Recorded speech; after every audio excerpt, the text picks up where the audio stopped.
नमस्कार शेतकरी बंधूंनो, आज आपण खरीप हंगाम 2026 मध्ये संतुलित खतांचा वापर या कॅम्पेनियनसाठी आलेलो आहोत. निश्चितच शेतकऱ्यांनी काही तत्वांचा अवलंब करून आपल्याला खरीप हंगामामध्ये रासायनिक खताचा डोस कसा करता येईल यावर आज आपण चर्चा करणार आहोत. त्यामध्ये योग्य खताचे स्रोत माहीत असणं गरजेचं आहे, त्याचं योग्य प्रमाण माहीत असणं पाहिजे आणि योग्य प्रमाणात वापर आणि योग्य ठिकाणी वापर कसा करायचा यावर संतुलित खतांचं व्यवस्थापन अवलंबून असतं. परंतु हे करत असण्यापूर्वी शेतकरी बांधवांनी माती परीक्षण करणं फार महत्त्वाचं आहे. सेंद्रिय सुधारकांचा वापर करणं गरजेचं आहे आणि एकात्मिक अन्नद्रव्य व्यवस्थापनामध्ये जास्तीत जास्त युरियाचा वापर कसा टाळता येईल हे आज बघण्याची गरज आलेली आहे.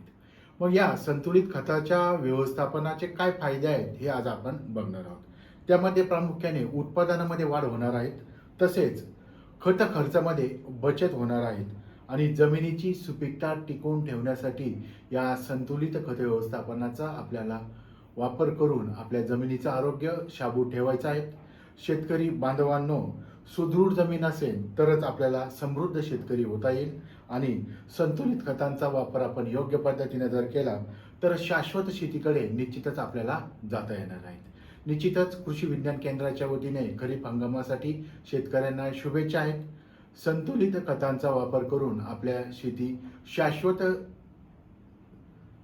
धोरणाकडे नेण्याची आज गरज आहे आणि जेवढा रासायनिक खताचा वापर आपण कमी करणार आहोत तेवढ्या आपल्या जमिनीचं आरोग्य सुधारण्यासाठी मदत होणार आहे.